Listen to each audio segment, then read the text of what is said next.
अच्छा, आज ना क्वेश्चंस करेंगे, कंसेप्चुअल क्वेश्चंस करेंगे आज हम। आज मैंने ना कुछ क्वेश्चंस तैयार किए हैं, कंसेप्चुअल क्वेश्चन है ये। Electric field, sorry, electric potential energy, इससे रिलेटेड कुछ छोटे छोटे क्वेश्चंस हैं।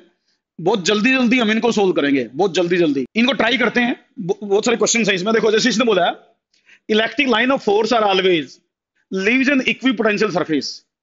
मतलब electric line of force equipotential surface के साथ किस एंगल पर है, किस डायरेक्शन में है, ये पूछना चाह रहा है। इलेक्ट्रिक लाइन ऑफ फोर्स और equipotential surface.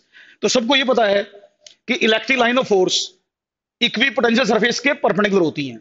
Electric line of force are perpendicular to equipotential surface. तो जल्दी जल्दी आंसर देने की कोशिश करनी है आपने। तो परपेंडिकुलर टू सरफेस, ये आंसर होगा इसका, परपेंडिकुलर टू सरफेस। हाँ, तो सी आंसर आ जाएगा इसका, आंसर थर्ड। ये बोलिए या सी बोलिए। तो इस तरीके से देखेंगे तो ये आंसर आएगा इसका, परपेंडिकुलर टू सरफेस। नेक्स्ट देखेंगे हम, नेक्स्ट देखेंगे। A unit charge is taken from one point to another point. देख रहे हैं, a unit charge is taken from one point to another point over an equipotential surface. Equipotential surface के एक point से दूसरे point तक unit charge को ले जाना हो तो वर्क क्या होगा। वर्क, वर्क के बारे में पूछ रहा है। तो बेटा, इक्वी पोटेंशियल सरफेस के किन्हीं दो पॉइंट्स के बीच का पोटेंशियल डिफरेंस जीरो होता है। किन्हीं भी दो पॉइंट्स के बीच का पोटेंशियल डिफरेंस जीरो होता है, तो वर्क भी जीरो आएगा। तो जीरो वर्क इसमें है। No work is done, answer fourth आएगा। नो वर्क इज डन, इसका आंसर फोर्थ होगा। डी आंसर, बिल्कुल पढ़ने का, बिल्कुल भाई जितेश, आंसर डी बनेगा इसका। भाई कंसेप्ट क्लियर हो जाएंगे अगर आप ये सारे क्वेश्चन एक एक किस्म से ना, पूरे टॉपिक की रिवीजन है ये। पूरे टॉपिक जैसे पिछले 8-10 दिन से पढ़ाने लग रहे हैं हम, पोटेंशियल एनर्जी 8-10 दिन हो गए पढ़ाते पढ़ाते, तो उसकी पूरे की रिवीजन हो जाएगी इन क्वेश्चन को अगर हम सही तरह कर लेते हैं तो। देखो नेक्स्ट में क्या करा है, ये करा inside a hollow sphere the potential is. Hollow sphere के अंदर पोटेंशियल के बारे में बताएं। तो होलोस्फीयर में पोटेंशियल, कंडक्टिंग स्फीयर होना चाहिए, कंडक्टर है, इज कांस्टेंट। तो potential is constant at every point. A answer होगा इसका, ए आंसर। तो रिवीजन पॉइंट से ही मैंने करवाया है ये पूरा तैयार। ये क्वेश्चन देखिए, क्वेश्चन नंबर फोर्थ देखिए क्या कह रहा है ये कह रहा चूज द करेक्ट स्टेटमेंट। जो चार स्टेटमेंट लिखी है इनमें से ठीक कौन सी है, ये पहचाननी है मैंने। करेक्ट स्टेटमेंट कौन सी है। पहली स्टेटमेंट देखो, एक बार पढ़ो क्या कह रहा है फर्स्ट स्टेटमेंट में। ये कह रहा है an electron at higher potential है lower potential energy. An electron at lower potential has lower potential energy and electron moves from higher to lower potential, none of the above. भाई electron की energy और किस direction में वो जाएगा इसके बारे में बताओगे कौन, कोई बच्चा बताएगा। क्या आंसर दो भाई। रूपाली, रूपाली का ठीक है। इलेक्ट्रॉन लोअर पोटेंशियल से हायर पोटेंशियल, तीसरा नहीं ठीक है भाई। देखो इलेक्ट्रॉन की एनर्जी क्या होगी, इलेक्ट्रॉन की एनर्जी होगी minus E into potential, minus E into potential, ये एनर्जी होगी भाई। देखो तो नेगेटिव एनर्जी होगी, नेगेटिव देखोगे तो हायर पोटेंशियल पर, तो लो एनर्जी होगी वहां, लो एनर्जी होगी। और इलेक्ट्रॉन, इलेक्ट्रॉन जो है ना, इलेक्ट्रॉन जब चलेगा तो इलेक्ट्रॉन चलता है लोअर पोटेंशियल से, लोअर पोटेंशियल से हायर पोटेंशियल की तरफ इलेक्ट्रॉन जाता है, लोअर टू हायर पोटेंशियल जाता है इलेक्ट्रॉन। तो उसके अकॉर्डिंग आंसर फर्स्ट बना। देखिए बेटा ठीक है ये। नेक्स्ट देखो भाई, क्वेश्चन नंबर फोर्थ, फिफ्थ देखो, क्वेश्चन नंबर फिफ्थ, इसको पढ़ो। Choose the correct statement, choose the correct statement. A zero potential is always have a zero electric field intensity. A zero electric field intensity is always have zero potential. At a point of zero electric field intensity, potential may not be zero. All of the above. बताओ भाई इसको, इस question को देखो पांचवें को, इसका answer बताओ आप लोग मुझे, क्या आंसर आना चाहिए इसका। इसका आंसर क्या आना चाहिए, इसका आंसर बनेगा भाई थर्ड, थर्ड आंसर बनेगा इसका। इलेक्ट्रिक पोटेंशियल जहां जीरो हो वहां इलेक्ट्रिक पोटेंशियल इंटेंसिटी जीरो हो, कोई जरूरी नहीं है, कोई भी चीज पॉसिबल है। तो आंसर थर्ड होगा इसका, answer will B third. E zero हो, पोटेंशियल जीरो हो, कोई जरूरी नहीं, पोटेंशियल जीरो हो तो ई जीरो हो, ये भी कोई जरूरी नहीं है। तो मे और मे नॉट बी, मे और मे नॉट बी वाला आंसर बनेगा, इसलिए आंसर थर्ड इसका ठीक करें। नेक्स्ट क्वेश्चन पढ़िए, देखिए। यस, इसका आंसर भी मे इंक्रीज और मे डिक्रीज, ये आएगा भाई, फोर्थ आंसर होगा इसका। दो चार्जेज हैं, उनका डिस्टेंस घटाओ बढ़ाओ, तो पहले आपकी एनर्जी का ध्यान रखना है। एनर्जी ये भी हो सकती है पॉजिटिव भी हो सकती है, एनर्जी नेगेटिव भी हो सकती है, एनर्जी पॉजिटिव भी आ सकती है, एनर्जी नेगेटिव भी आ सकती है पार्टिकल्स की। अगर सेपरेशन इंक्रीज करोगे, अगर सेपरेशन इंक्रीज करोगे तो ये वैल्यू तो बढ़ेगी और ये वैल्यू घटेगी। डिपेंड करेगा चार्जेस कैसे हैं, चार्जेस लाइक चार्ज हैं या अनलाइक चार्ज हैं। अगर चार्जेस लाइक चार्ज होंगे तो इसके हिसाब से आंसर आएगा, अगर अनलाइक चार्ज होंगे तो इसके हिसाब से आंसर आएगा। तो इसलिए इसका आंसर ये बनेगा फोर्थ, एनर्जी में इंक्रीज और डिक्रीज। ये स्टेटमेंट देखो भाई, ये अगर चूज द रॉन्ग स्टेटमेंट, गलत स्टेटमेंट छांटनी है हमने। ये कह रहा है an equipotential surface is normal to electric field lines, potential increase in the direction of electric field. We may have zero potential but non-zero electric field at a point in space. Potential is a scalar quantity. गलत statement पूछी इसने, an equipotential surface is normal to electric field line, potential increases in the direction of. इसके अंदर wrong statement क्या होनी चाहिए बोलो, बताओ क्या रॉन्ग स्टेटमेंट होगी इसकी? रॉन्ग स्टेटमेंट क्या होगी इसकी? बिल्कुल सही, सेकंड जो है ये स्टेटमेंट रॉन्ग है, ये आंसर आएगा इसका, ये आंसर आएगा। इलेक्ट्रिक फील्ड की डायरेक्शन में पोटेंशियल घटता है, इलेक्ट्रिक फील्ड की डायरेक्शन में पोटेंशियल घटता है भाई, इसने बढ़ता लिख रखा है, तो answer will B second. Wrong statement पूछी थी तो सेकंड आंसर होगा इसका, बिल्कुल सही भाई। अच्छा लग रहा है ना क्वेश्चन को पढ़ के? हाँ, इसी तरीके से रिवाइज करा करेंगे हर टॉपिक को हम ना, हर टॉपिक को ऐसे रिवाइज करेंगे, उसमें सारी चीजें क्लियर हो जाएंगी दिमाग में। फिर out of the following two statements कौन सी ठीक है कौन सी गलत है? As we move in the direction of electric potential, electric field, potential goes on decrease. If a charged body is moved within the field, work done must be done by field. देखो भाई कौन सी statement ठीक है इसमें, देखो ए और B में से कौन सी स्टेटमेंट ठीक है कौन सी गलत है? A is correct, B is wrong, तो answer will be first, answer will be first. Yes, बिल्कुल यस का आंसर सही है भाई, फर्स्ट आंसर होगा इसका, ऑप्शन ए। पूर्णिका बिल्कुल सही, यश कुमार, आर्यन सिंह, सुखबिंदर, चक्षु वेरी गुड बेटा, विवेक, अनिकेत सिंगरोहा, तुषार सिंगरोहा, निर्विका, लक्ष्य मलिक, वैभव शर्मा, अनुराग, युवराज सिंह। देख युवराज सिंह फर्स्ट आएगा इसका आंसर बेटे। देखो ए करेक्ट है, ए इज करेक्ट। आप जितना इलेक्ट्रिक फील्ड की डायरेक्शन में जाते हो पोटेंशियल घटता बेटे, मैंने शायद बताया होगा। ई की डायरेक्शन में जाओ, जैसे एक पॉइंट ए हो एक पॉइंट बी हो, तो potential of A is greater than potential of B होता है। इधर पोटेंशियल ज्यादा होता है, इधर कम होता रहता है, तो ए करेक्ट है। बी रॉन्ग क्यों है? बी रॉन्ग इसलिए है, जैसे मान लो इलेक्ट्रिक फील्ड है, ये मान लो इलेक्ट्रिक फील्ड है, ये कह रहा है कि चार्ज पार्टिकल को अगर आप चलाओगे इलेक्ट्रिक फील्ड में तो वर्क जरूर होगा, कोई जरूरी नहीं है ना। अगर चार्ज पार्टिकल नहीं हो जाए तो, अगर चार्ज पार्टिकल 90 डिग्री पर जाए तो फिर तो वर्क नहीं होगा ना, इस केस में तो वर्क जीरो हो जाएगा। इसलिए बी स्टेटमेंट रॉन्ग है, इसलिए बी स्टेटमेंट रॉन्ग है, 90 डिग्री पे वर्क नहीं होगा। नेक्स्ट देखते हैं, नेक्स्ट देखो, maximum potential at a point of pointed conductor is maximum same at any other point zero. ये देखो भाई एक पॉइंटेड कंडक्टर है, यूं देखो, यूं है, इसको चार्ज दे रखे हमने यूं,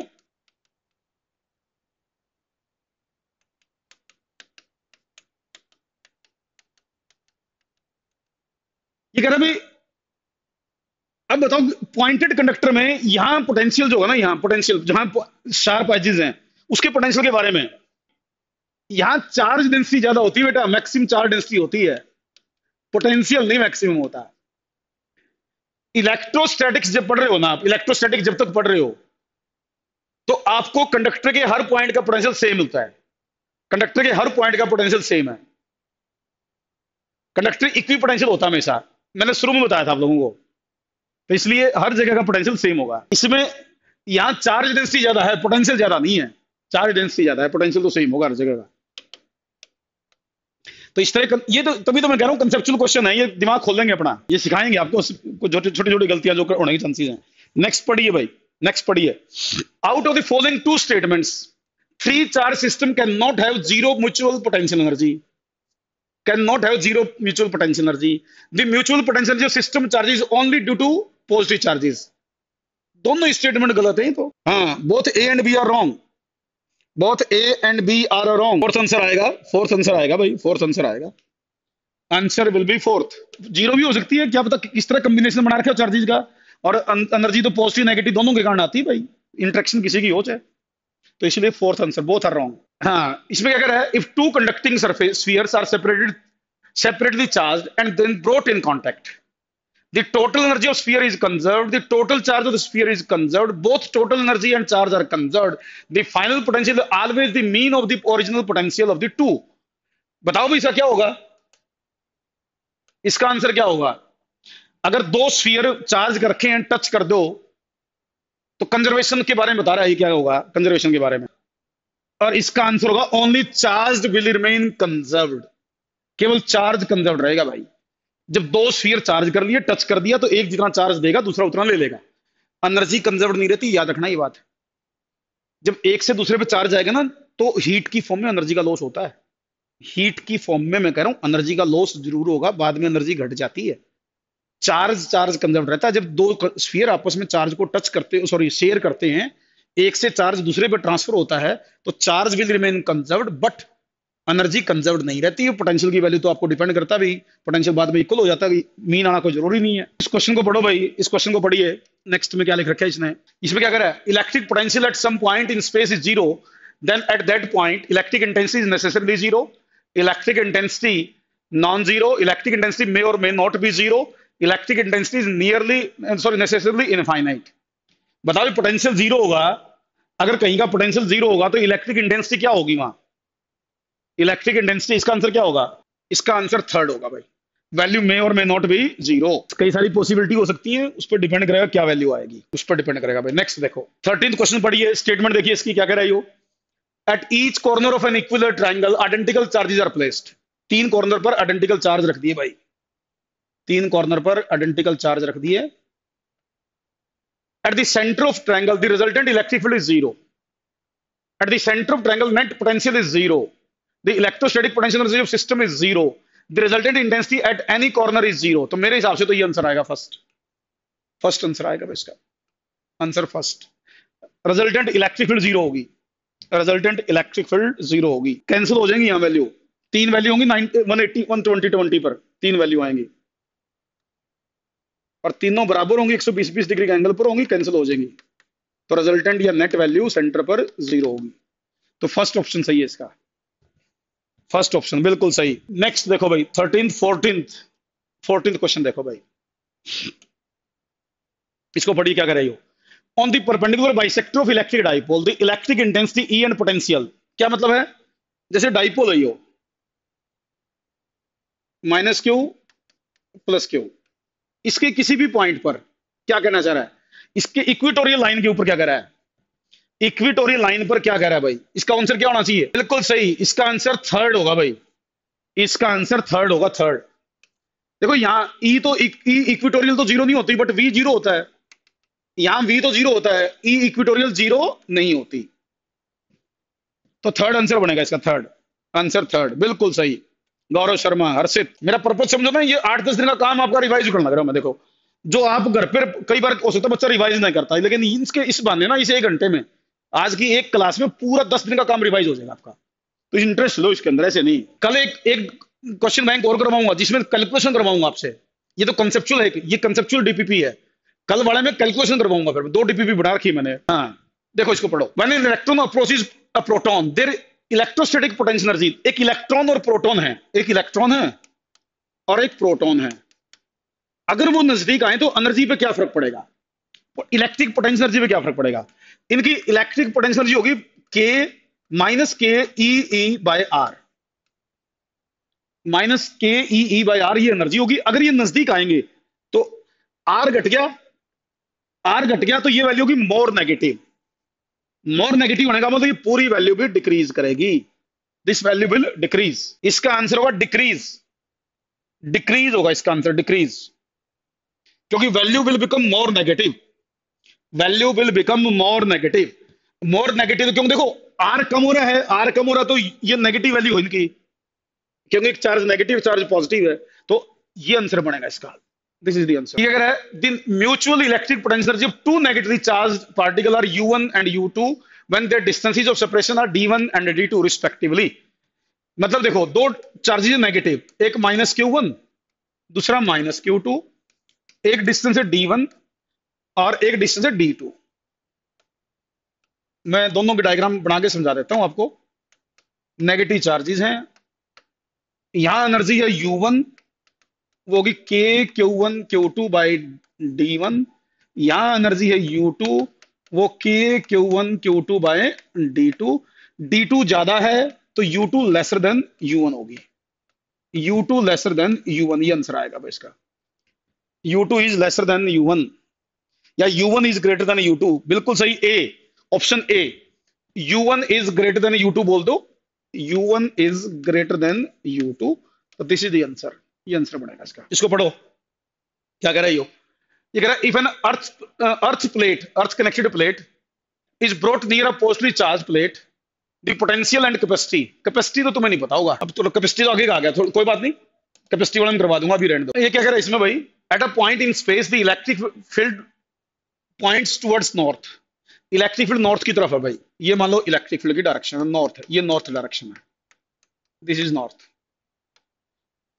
फिर क्या कह रहा है, in the region surrounding the space the rate of change of potential will be zero along, मतलब dV by d r, dV by d r किस डायरेक्शन में जीरो होगा, किस डायरेक्शन में जीरो होगा, जैसे नॉर्थ, ये साउथ, ये ईस्ट, ये वेस्ट। देखो आपको ये पता भाई, अगर मैं इधर जाऊंगा ना, ई की डायरेक्शन में, ई की डायरेक्शन में जाऊंगा तो पोटेंशियल विल डिक्रीज, ई की डायरेक्शन में पोटेंशियल डिक्रीज करता है, ई के अपोजिट घटता है। इस डायरेक्शन में जाओ या इस डायरेक्शन में जाओ, पोटेंशियल विल नॉट चेंज, इस डायरेक्शन में जाओ या इस डायरेक्शन में, ई के परपेंडिकुलर जाओ, पोटेंशियल विल नॉट चेंज। तो rate of change of potential zero कह रहा है ये, rate of change of potential किस डायरेक्शन में जीरो होगा, तो भाई मेरे ख्याल से तो west, east west, east west में जीरो होगा, ईस्ट वेस्ट में जीरो होगा, इसका आंसर फोर्थ आएगा, बिल्कुल सही, ये आंसर आएगा भाई, ईस्ट वेस्ट में जीरो होगा। इलेक्ट्रिक फील्ड के परपेंडिकुलर डायरेक्शन में जब भी आप चलोगे पोटेंशियल चेंज नहीं होगा, पोटेंशियल कांस्टेंट रहता है परपेंडिकुलर टू इलेक्ट्रिक फील्ड। ई की डायरेक्शन में घटता है, ई के अपोजिट बढ़ता है, ई के परपेंडिकुलर चलो, चाहे वेस्ट से ईस्ट जाओ, चाहे ईस्ट से वेस्ट जाओ, पोटेंशियल विल रिमेन कांस्टेंट। चलो भैया मान गए, ये भी आपको आता है, नेक्स्ट देख ले भैया, आता है कि नहीं आता है, नेक्स्ट देख लेंगे यहाँ पे तो। ओहो, ये देखो भाई, हाँ फोर्थ है इसका आंसर भाई, फोर्थ है इसका answer. Two charged sphere of radius 10 and 15 are connected by a thin wire. No current will flow if they have. भाई बताओ कब करंट फ्लो नहीं करेगा, दो स्फीयर हैं, एक की रेडियस है 10, एक की रेडियस है 15, ये वायर से जोड़ दिए, अगर इनको वायर से जोड़ दो तो कब चार्ज फ्लो, करंट फ्लो ना करना मतलब चार्ज फ्लो नहीं करेगा, तो कब चार्ज फ्लो नहीं करेगा, वेरी गुड भाई, जब दे हैव सेम पोटेंशियल, अगर पोटेंशियल सेम हो तो चार्ज को शेयर नहीं करते, अगर दो कंडक्टर आपस में जोड़ दिए जाए, अगर उनका पोटेंशियल सेम है तो they will not share the charge, एक से चार्ज दूसरे पर ट्रांसफर नहीं होता जब पोटेंशियल इक्वल हो जाते हैं, जब तक पोटेंशियल डिफरेंस होता है तभी तक चार्ज को शेयर करते हैं, और चार्ज चलेगा तो करंट आएगा, चार्ज नहीं चलेगा तो करंट नहीं आएगा, तो करंट की बात करें मतलब चार्ज के चलने की बात कर रही हो। असाइनमेंट के बाद आपको कॉन्फिडेंस आना चाहिए, देखो बहुत सारे बच्चे ना मैक्सिमम क्वेश्चन सही कर रहे हैं, मैक्सिमम क्वेश्चन आप सही कर रहे हो, इसका मतलब आपका कंसेप्ट बिल्कुल क्लियर है, तभी आपके आंसर सही आने लग रहे हैं, तो इसे ये कॉन्फिडेंस जरूर आना चाहिए कि हमने ये टॉपिक सही पढ़ रखा है और अब केवल इसकी प्रैक्टिस की जरूरत है हमें, जितनी ज्यादा प्रैक्टिस करोगे पेपर में क्वेश्चन सही हो जाएंगे।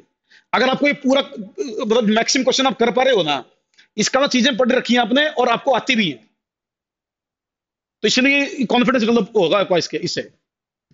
हाँ अच्छा, इसका भी आंसर दे दिया क्या, an electron and proton move towards through a potential difference of 200 then they, देखो भाई gain in potential energy, gain in kinetic energy होता है charge into potential difference, charge into potential difference, magnitude लिखा मैंने इसका, मैग्नीट्यूड, तो equal energy gain करेंगे ये, magnitude equal, both gain same energy, नहीं नहीं नहीं नहीं नहीं नहीं नहीं नहीं नहीं, third third third third, magnitude बेटा, मैग्नीट्यूड मैग्नीट्यूड मैग्नीट्यूड, इसका मैग्नीट्यूड लो, मैग्नीट्यूड, तो दोनों का चार्ज बराबर है, तो गेन इन एनर्जी मतलब वर्क क्या होगा दोनों पर, E इंटू वी, ये पोटेंशियल डिफरेंस, ये चार्ज, तो इक्वल वर्क होगा, इक्वल वर्क होगा। इक्वल। हाँ, चलिए नेक्स्ट देखें। नेक्स्ट देखते हैं। ये देखो भाई, इस क्वेश्चन को पढ़ो। ये कह रहा an electron of mass m and charge e is accelerated from rest through a potential difference v in vacuum the final speed. बेटा सेम अब इसी से रिलेटेड है। 1/2 mv square is equal to e into V. Kinetic energy is equal to work. Work होगा charge into V. Work क्या होगा? Charge into V. और kinetic energy जो गेन करेगा वो वर्क के बराबर होगा। तो V square is equal to 2ev by M, और v is equal to root of 2ev by M. तो ये कौन सा है? Root 2v by M. ये आ गया फर्स्ट आंसर। Answer first. क्या बात है, ये हुई ना बात। चलिए भाई, ये भी आपको मान लेता हूं, आपको आ गया भाई। नेक्स्ट देखते हैं। नेक्स्ट देखते हैं इस क्वेश्चन को। देखो, ये कह रहा four identical charges each of charge Q are placed at the corner of a square, then at the centre of square the resultant electric intensity and net potential V. यहां पर पूछ रहा भाई ई के बारे में बताओ और वी के बारे में बताओ। मेरे ख्याल से तो ई तो होगा जीरो, ई तो होगा जीरो, और वी नॉन जीरो। इसको पढ़ो। ये electric potential on the surface of hollow conducting sphere is V. ये होलो कंडक्टिंग स्फीयर है चार्ज, इसके सरफेस का पोटेंशियल वी है। इसके सरफेस के पोटेंशियल को इसने वी बोला। ये electric potential is V by two. V by two कहां होगा? At what distance potential will be V by two. तो अगर मैं इसकी रेडियस आर ले लूं तो वी का मतलब क्या हुआ? के क्यू बाई आर। मुझे चाहिए वी बाई टू पोटेंशियल, तो वी बाई टू पोटेंशियल यहां कहीं होगा, V by two, and that distance should be two R from centre. Centre से टू आर पर, सेंटर से टू आर पर आधा हो जाएगा potential. Two R from the centre of sphere, two R from the centre of sphere. हाँ, centre से two R पर, तो आंसर विल बी थर्ड। बिल्कुल सही करें बच्चे भाई, थर्ड आंसर। सेंटर से टू आर पर वी बाई टू हो जाएगा आंसर। ठीक, वेरी गुड भाई, बहुत अच्छे। नेक्स्ट क्वेश्चन देख लें भाई। ये हुई ना बात, ये हुई ना बात, ये हुई ना बात। ये ये ये इसको देखो भाई, क्या कह रहा है यो। A charge Q is at a centre of semi circle of diameter A B. ये क्यू जो है ना, ये क्यू सेंटर पर है भाई। यहाँ ये थोड़ा मिस प्रिंटिंग सी होगी एडजस्टमेंट बच्चे से ना। ये क्यू यहाँ है और ये सेंटर है। If work if work done in moving a charge q along the semicircle is w1, w1, work done in moving the same charge q along the path acb। एक तो यहां से चार्ज को ले जाओ, w1 वर्क हुआ। एक आप acb यहां से इसको यो यो और यहां से ले जाओ, तो दोनों वर्क में रिलेशन बताओ। दोनों वर्क में रिलेशन बताओ भाई, दोनों वर्क में रिलेशन बताओ। इसके दोनों वर्क देखो, ये सेंटर हो गया ना, तो पोटेंशियल इसको यूं समझ, मैं समझाता हूं एक बार, इसको समझा देता हूं। देखो, ये देखो बेटा, ये होगा क्यू चार्ज, ये होगा बी पॉइंट, ये होगा ए पॉइंट। यहां से चार्ज ले जाओ, तो ए का पोटेंशियल और बी का पोटेंशियल बराबर है। ए का पोटेंशियल और बी का पोटेंशियल बराबर, जो पोटेंशियल यहां होगा वो यहां होगा। तो अगर मैं यहां से यहां चार्ज लेके जाऊंगा ना, यहां से यहां चार्ज लेके जाऊंगा, तो W1 work Q into V B minus V A zero होगा, जीरो होगा। अगर मैं यहां के थ्रू लेके जाऊंगा तो भी जीरो होगा, क्योंकि मुझे वर्क तो यही आना, वर्क तो मेरा यही आना है। वर्क ना charge into potential difference, charge into potential difference work आना है मेरा। तो जब मैं कहीं से भी ले जाऊं, ए और बी का पोटेंशियल बराबर होंगे, ए और बी का पोटेंशियल बराबर होंगे, तो वर्क जीरो आएगा, पोटेंशियल डिफरेंस जीरो है।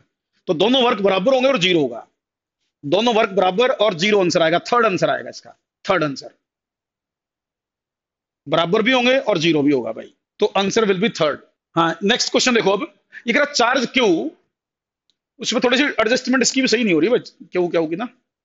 अ charge Q is placed at one corner of A, corner A of square ABCD, its centre is at O. ठीक है जी। A test charge Q is moved along the path namely BC, BCD and BOD. Doing the work W1, W2, W3 respectively. Then एक charge यहां रख रखा भाई, एक corner पर हमने क्यू चार्ज, एक कॉर्नर पर क्यू चार्ज है। At it centre O, a test charge Q is moved along the path namely BC। एक बार हम चार्ज को यहां से लेके B से C, B to C, work done है W1। फिर देखिए हम BCD, BCD, BCD वर्क है W2। फिर हम लगे BOD, यूं लगे भाई BOD, B से O टू D, W3। तो बेटा देखो यहां एक चार्ज है, तो ये दोनों तो जीरो हो गए, ये वर्क भी जीरो है, ये वर्क भी जीरो है, केवल ये वर्क आएगा। W2, W3 दोनों जीरो आएंगे भाई, ये दोनों जीरो आएंगे। W2, W3, ये आंसर सही है इसका, ये आंसर सही है, ये आंसर सही है। हाँ बिल्कुल सही, क्या बात है, आपको तो सारी चीजें क्लियर होगी भाई। बी और डी के पोटेंशियल बराबर ही है ना, potential of B, potential of B is equal to potential of D. तो ये चार्ज है, इसका कारण यहां का पोटेंशियल, यहां चार्ज है तो इसके कारण यहां का पोटेंशियल। देखो ये चार्ज यहां रख रखा है, इसका पोटेंशियल यहां और यहां, तो बी से डी जाओ तो कोई वर्क नहीं होगा, चाहे कहीं से भी जाओ, बी से डी कहीं से जाओ वर्क नहीं होगा, लेकिन बी से सी जाओगे तो वर्क होगा, क्योंकि बी और सी का पोटेंशियल इक्वल नहीं है, बी और सी का पोटेंशियल इक्वल नहीं, तो यहां तो वर्क होगा, बी से डी कैसे भी जाओ कोई वर्क नहीं होगा। तो थर्ड ऑप्शन बनेगा इसका, बिल्कुल सही है भाई। और क्वेश्चन देख ले, ये देखना भाई, इसको देखना 26वें क्वेश्चन को। In an hydrogen atom electron of charge -c and mass m revolves around the nucleus in a circular orbit of radius r. The electrostatic potential energy is। Hydrogen atom की बात कर रहा है, तो हाइड्रोजन एटम में भाई देखो ये न्यूक्लियस है, इस पर चार्ज होगा +e, इलेक्ट्रॉन घूमेगा, तो इसकी एनर्जी क्या होगी बेटे, 1/4 pi epsilon nought -e into E by R. तो ये तो छोड़ रखे इसने, इसके मल्टीप्लाई में, ये तो इसका मतलब क्या आएगा इसका आंसर, इसका आंसर आएगा -e² by R, -e² by R, -e² by R, -e² by R आएगा। फर्स्ट नहीं भाई, सेकंड आएगा -e² by are, second answer आएगा, बिल्कुल सही भाई। चलो इसमें वैसे तो मैंने 46 क्वेश्चन थे इसके अंदर, 46 क्वेश्चन, 26 ही हो पाए। कल मैं कुछ और क्वेश्चन भी कर रहा हूँ, एक डीपीपी और बना रखी है मैंने, तो कल भी मैं कुछ क्वेश्चन लूंगा पहले, तो उसके बाद नया टॉपिक स्टार्ट करूंगा।